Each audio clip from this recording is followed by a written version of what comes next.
group rides. Let's go!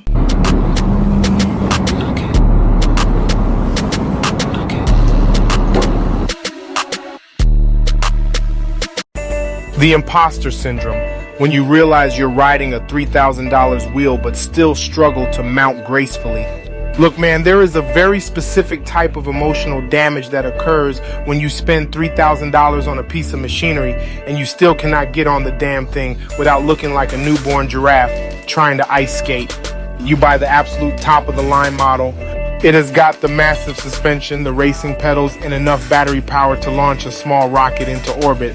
You feel like a futuristic superhero in your living room, but the second you step outside onto the pavement, reality hits you right in the face.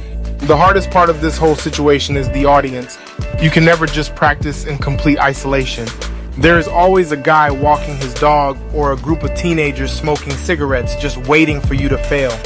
You turn the machine on, it lets out that little digital beep, and suddenly all eyes are on you. You place your dominant foot on the pedal, you try to find your balance, and instead of gliding away smoothly, you start doing this frantic one-legged hop down the street like a pirate who just stepped on a piece of burning charcoal. I make it a point to find a sturdy metal pole or a concrete wall every single time I need to get moving. I will literally walk 2 blocks out of my way just to locate a reliable garbage can that I can lean my weight against. There is no pride left in my body. I will hold on to a stranger's mailbox, a parked delivery truck, or a sturdy tree branch just to get that second foot up onto the platform. The goal is simply to get moving, because once you are rolling at 15 miles an hour, you look like a god, but those first 3 seconds are pure comedy. Then you have the psychological terror of the unexpected red light. You are cruising down the boulevard feeling like the king of the world, and suddenly the light turns yellow. A normal person just slows down and stops. For a high-end electric unicycle rider who cannot mount gracefully, a red light is an absolute existential crisis. You realize you have to come to a complete stop and dismount in front of 5 lanes of idling traffic. Your brain starts panicking, your legs start shaking like jello, and you start praying that the light magically turns green before your momentum completely dies. When the stop finally happens, the real struggle begins. You drop 1 foot to the asphalt, and the $3,000 machine instantly decides it wants to live its own life.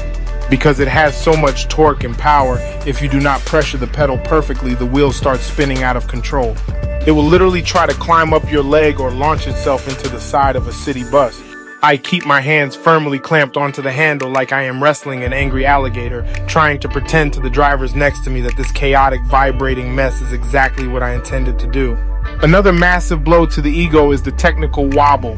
You are riding along trying to look cool and you hit a tiny piece of uneven pavement. Suddenly, the entire machine starts shaking violently between your ankles. It is called a speed wobble, but it feels like your soul is trying to leave your body.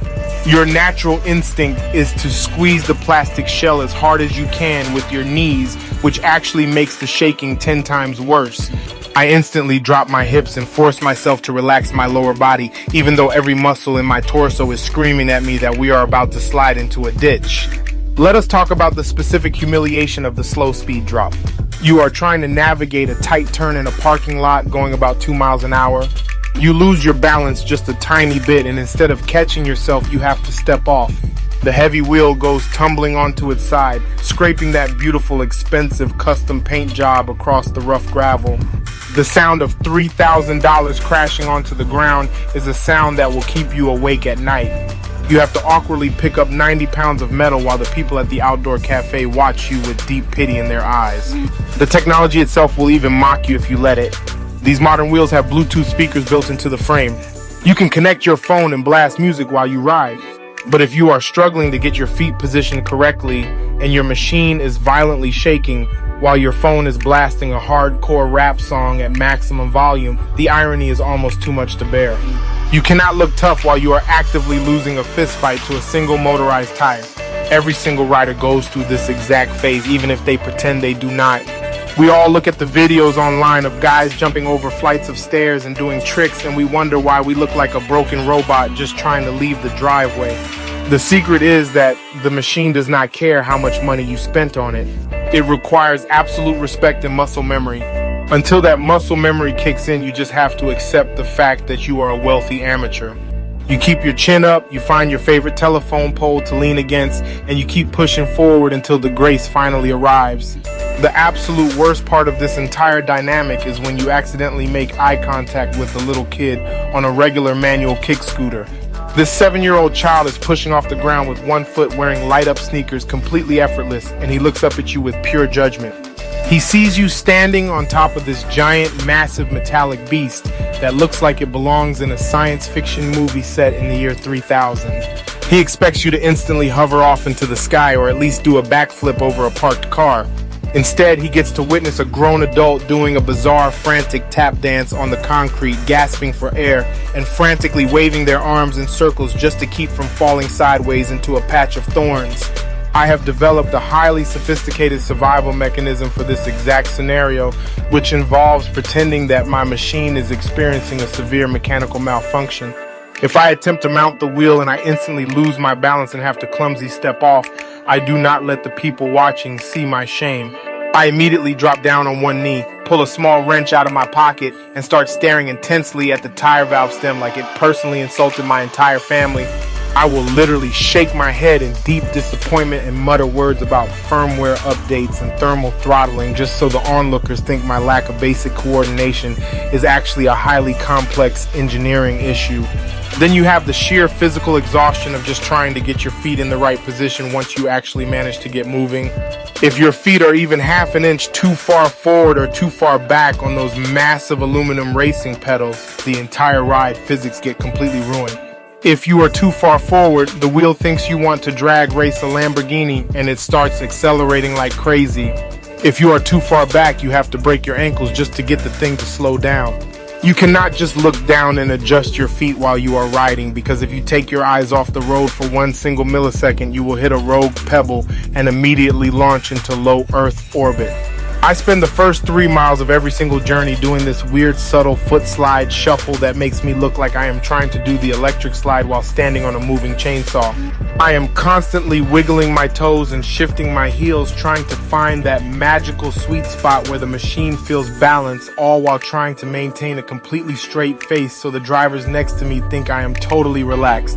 In reality, my calves are cramping so hard they feel like solid blocks of concrete, and my toes are completely numb from gripping the grip tape like my life depends on it. We also need to discuss the specific terror of the pedestrian bridge or any area with a very narrow wooden pathway. When you are out in the open on a wide, empty asphalt parking lot, you feel like you could win an Olympic medal in unicycling. But the moment the path constricts and you have to ride across a narrow wooden bridge with railings on both sides, your brain completely short circuits.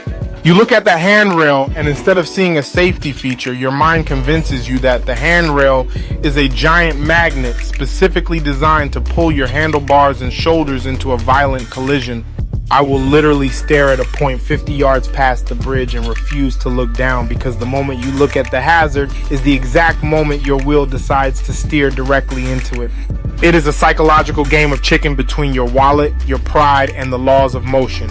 You are standing on top of $3,000 worth of lithium-ion batteries and high-phase copper wiring, but your internal processing unit is operating like a dial-up internet connection from 1995. You just have to squeeze your core, breathe through your nose, and pray that you do not become a viral video on the internet. The ultimate test of this imposter syndrome comes when you finally meet up with the actual local riding crew. You roll up to the parking lot where 20 other guys are hanging out, and these dudes are mounting their wheels backward, doing one-legged circles and chatting calmly while balancing on a single tire like it is nothing. Your heart rate instantly spikes to 200 beats per minute. You know you have to dismount and stop next to them without falling over like a sack of potatoes. You coast in, you try to look casual, and you pray that your shoe does not get caught on the pedal spikes when you step down. You just have to embrace the struggle, laugh at the absurdity, and remember that every single master was once a broke amateur trying not to die in front of a crowd. Thanks for watching.